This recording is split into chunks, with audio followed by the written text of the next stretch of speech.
ang pinakamataas na papuri, pasasalamat, paglulhati, pagsamba sa ating pinakamamahal na Panginoong Hesus po lamang.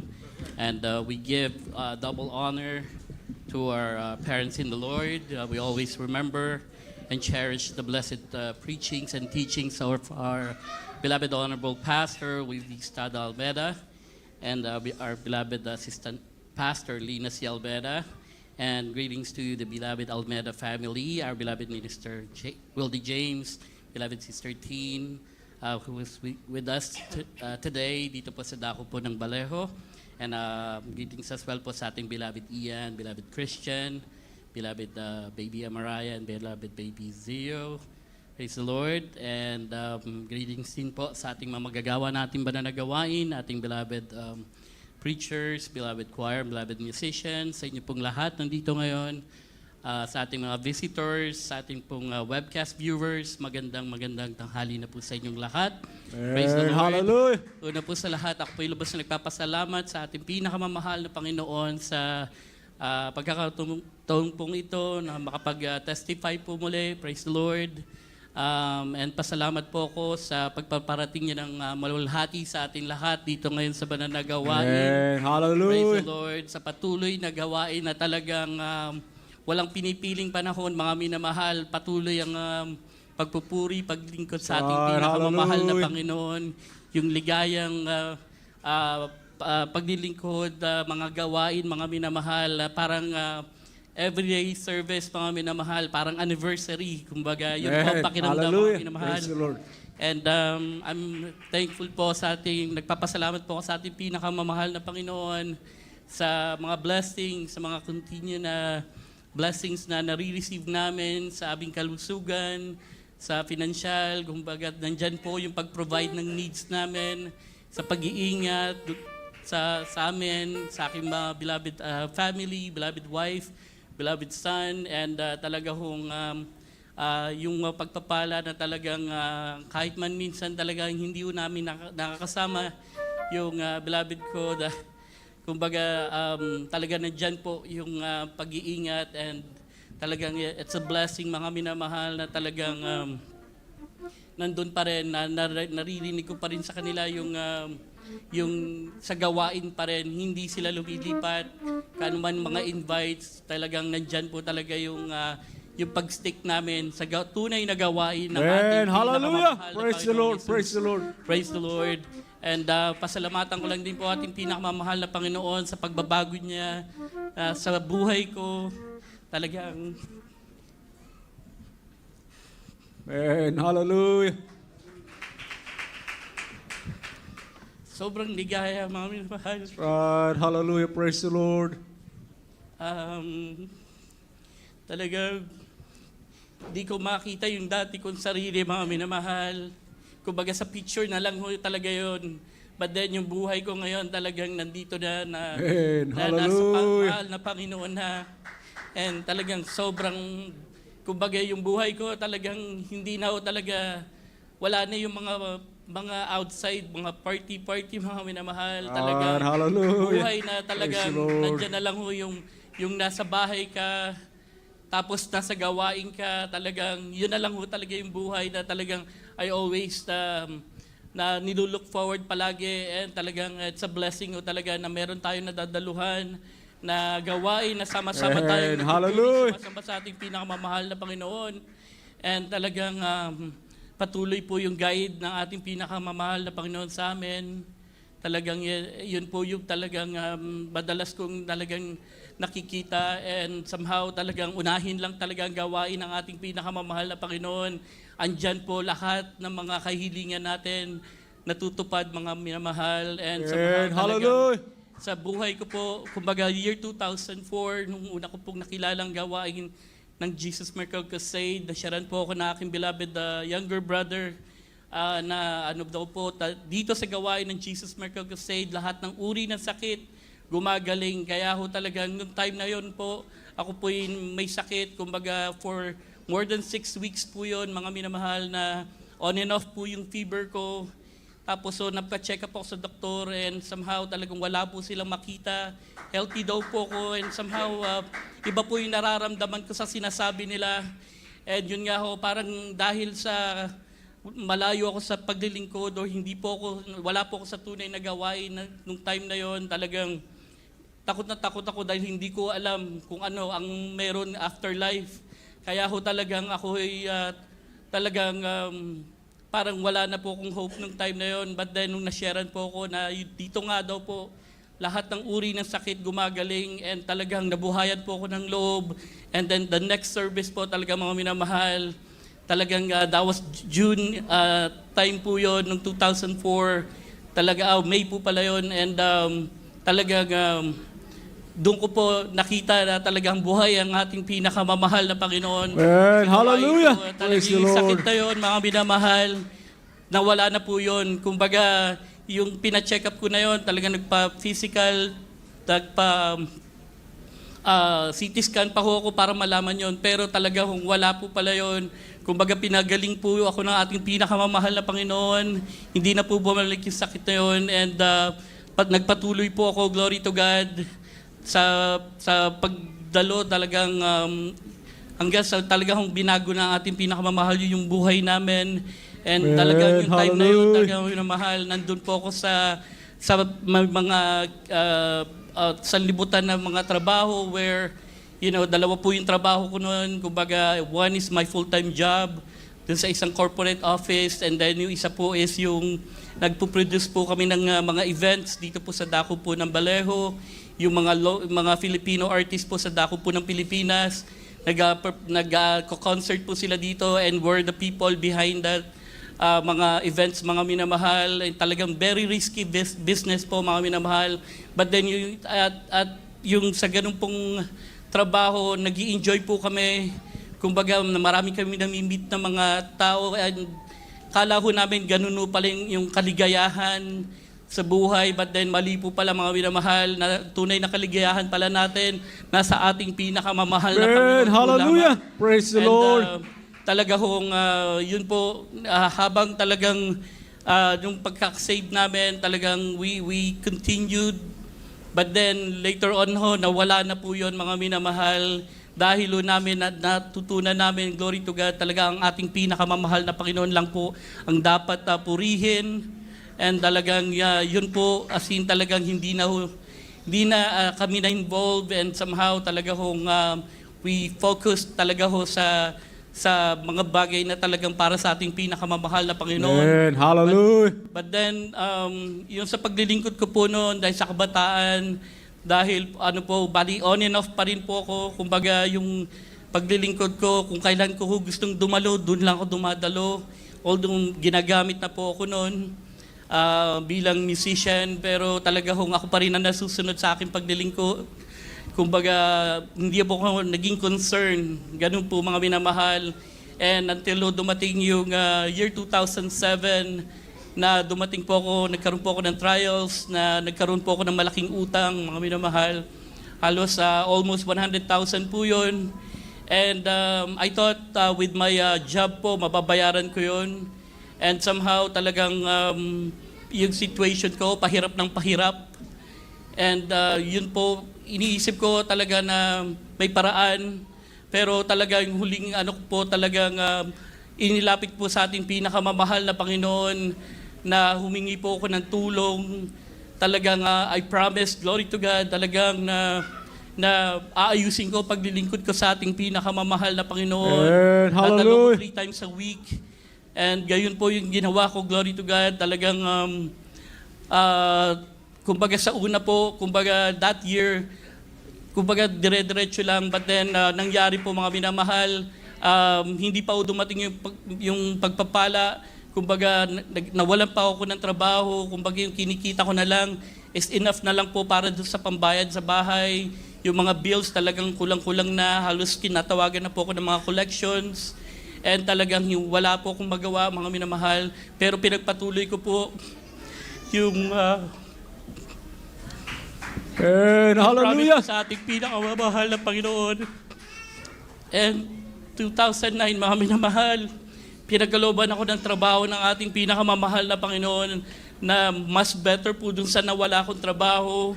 Praise God. And then 2.5 years po, mga minamahal, yung utang na yan nawala, mga minamahal. Amen. Hallelujah. Natayo po Hallelujah. yan. Praise the Lord. And talagang, kumbaga, napakabilis po talaga yung pagpapala ng ating pinakamamahal na Panginoon. And kumbaga, 2013 mga minamahal, nag-ask po yung beloved wife ko na talaga kung pwede daw kami magtingin ng bahay, kung bumili kami ng bahay. Sabi ko sa kanya, dahil doon sa history ng FICO score ko, mga minamahal, malabo kami ma-approvean. But then, napag-isipan ko na wala pong imposible sa ating pinakamamahal na Panginoon. Amen. Hallelujah. And we tried it po, mga minamahal. And then yung mga bangko po, yung mga mortgage, kumbaga dati po, collection ang tumatawag sa akin. Pero that time ho, puro bangko na they're willing to loan us ng mortgage, para doon sa mortgage, mga minamahal. And 2013, ng March po, pinagkalooban kami ng sarili namin tahanan ng ating pinakamamahal na Panginoong Jesus. And then 2015, kami po pinagkalooban ng beloved son, who's 10 years old na po, mga minamahal. And talagang pagpapala po, seeing him growing, talagang napakadaldal lang po, mga minamahal, and somehow talagang mahihiyain din. Pero talaga I'm so blessed dahil nakikita ko talaga na nandyan po yung pagmamahal niya rin sa gawain na share ko po nung Friday na dati puro finest po yung kinakanta na songs, but then lately po puro adult choir naman. But talaga grabe po na maririnig ko Tagalog pa yung kinakanta. And talaga I'm so blessed. Talagang Dad, give me the list ng songs. I want to see it kasi gusto ko itong mapanood, lalo na itong song na to. Ito yung favorite ko. So talaga I'm really happy talaga na nakikita ko na even na hindi ko nakakasama, but then yun po yung lagi niyang ginagawa is magpuri sa ating pinakamamahal na Panginoon. Hallelujah. Hallelujah. Sabi ko nga sa beloved wife ko, napabayaan mo lang siya na makinig ng songs, manood ng mga yung sa gawain, para sa ating pinakamamahal na Panginoon yan. Kaya talagang it's a blessing na makikita ko yung anak ko na gano'n. Glory to God. Saka pasalamat din po ako sa ating pinakamamahal na Panginoon. Year 2018 na pinagkalooban din kami ng property po sa dako po ng Philippines. Talaga yung pagpapala ng ating pinakamamahal na Panginoon nagpatuloy. And talaga iba po na talaga ang ating pinakamamahal na Panginoon. Pag nagpala, talagang lubos Hallelujah. sa mga Praise the Lord. hinihiling, mga minamahal. And year 2020, dumating po another trials po na ako po'y nawalan ng trabaho, mga minamahal. And yun po, I was asked po na mag-relocate sa dako po ng East Coast. And I told myself talaga na kung wala tayo sa mahal na Panginoon, wala po lahat yung walang silbi lahat po, mga minamahal. And natatakot po ako talagang na malayo sa gawain dahil hindi ko tinatrust yung sarili ko. Seeing everyone else na kasama natin dati na malayo ngayon, and then ibang-iba na po yung situation nila, ibang-iba yung itsura nila, and I can see myself na mangyayari po sa akin yon. And that's why I said, you know what, I'll stay mag-quit na lang ako. And yun po, kumbaga, nangyari po na nawalan ako ng trabaho for more than 2 years, mga minamahal. And within that 2 years po, mga minamahal, kinokontak pa rin po ako ng trabahong yon. And talagang hindi po ako pumapayag dahil sabi ko nga sa bandang po yon, East Coast, although may gawain po, mga minamahal, pero hindi ko talaga alam kung ano po pwede mangyari sa akin. And talagang sabi nga maging wise Christian tayo. That's right. And Hallelujah. talagang unahin natin sa ating pinakamamahal na Panginoon. And then hanggat tumabot po yun ng mga 3 tawag, mga minamahal. Inisip ko baka ito po is kalooban ng ating pinakamamahal na Panginoon na kailangan mag-move ako sa dako po ng East Coast. At baka doon daw ako makapag-focus magpaggamit. But then, tinanggap ko po yung trabaho, mga minamahal. So, dapat October po of 2022, dapat nakamove na kami. But then sabi nila, sige, December na lang kayo mag-move. And then, sige, so parang habang nagre-radio kami, naglalahanap na kami ng place doon. Sabi ko, pwede ba hanggang June na lang tatapusin ko muna yung school ng anak ko. And pinayagan kami. And then dumating po yung June, sabi ng manager ko, diyan ka na lang muna, total hindi tayo pinapapasok sa office. So take your time, kung ano man yung plano mo, just kumbaga take your time. And then yun nga ho, kumbaga umabot po more than a year pa bago kami ulit ni-remind na kailangan na daw bumalik sa office, pero twice a day pa lang at twice a week po mga minamahal. And then yung manager ko sabi niya na wag na daw kung mag-move, asikasuhin niya na lang. Pero nangyari is nawala po siya, na-let go po siya ng company. So para po kung naiwan sa case ko na hindi ko alam kung ano mangyayari. But then yung nalipatan ko pong team, yung director namin, ayaw nila pag-usapan kung ano po yung gagawin para sa akin. Until nung nag-visit ako sa office, tinanong po nila ako na kailan daw ang plano kong mag-move. And then I told to myself na hindi na siguro, sa mahal na Panginoon na ang bahala. Sabi ko, Hallelujah. Praise the Lord. I don't have any more plans para mag-move dyan sa New York. Sabi ko, but then I don't have plans then mag-quit. So let me know kung ano yung magiging decision nyo. And then later on, sinabihan nila na wag na lang natin munang pag-usapan until na walang nagtatanong. Kumbaga, as in, pinabayaan po yun for more than a year, mga minamahal. And then recently, mga minamahal, kumbaga, na-inform kami na pinababalik na kami 4 times a week na po, mga minamahal, sa office. And naisip ko na naman po yung case ko na ano kaya mangyayari sa akin. And then, na-inform po agad ako ng manager ko na hindi ka apekto, pero wag ka muna magsasalita. Don't say anything. Basta i-keep mo lang kung ano yung status natin ngayon. And then, praise God, sa ating pinakamamahal na Panginoon po talaga, walang imposible, mga minamahal. And hallelujah, hallelujah, praise the Lord. Kumbaga, itong Wednesday lang ho, mga minamahal, kinontak po kami ng director namin, yung manager ko sa kako. And then sabi niya, do you guys have 5 minutes to meet? Sabing ganon. And naisip ko na po, ito na po yun. Kumbaga, baka ito na yung baka sasabihin na nila na ile-let go na ako, ganun ho yung nasa isip ko. But then sabi ko sa ating pinakamamahal na Panginoon, kayo na po ang bahala. And yun nga ho, tapos nung pagbukas ho namin ng mga camera, kumbaga through yung Teams meeting, and pagkabukas ho namin, sabi ho na nakasmile yung director namin, and sabi niya sa amin is, I wanna see your reaction lang, kasi gusto ko mayroon akong news, and then gusto kong makita yung reaction nyo. And then yun nga ho, sinabi niya na na-approve na daw po na remote na lang po yung role ko. Hindi na ho namin talaga kailangan mag-move sa dako po ng New York. And talaga salamat po sa prayers, sa ating beloved Almeda prayers. And talaga pong it's a blessing, talaga pong hindi ko po inakalain na talaga pong mangyayari yon sa lahat to na mga case kasi dahil nababalitaan ko na mag-i-interview pa kami ng tao doon, and then station po doon sa dako po ng New York, and sinisip ko baka papalitan na ako. Pero sabi ko walang imposible sa ating pinakamamahal na Panginoon. Hallelujah. Ayun nga ako, talagang in-approve na, and we don't need to move na, kumbaga yung ginagawa ko na lang ho na kailangan kong mag-travel time to time para mag-office visit.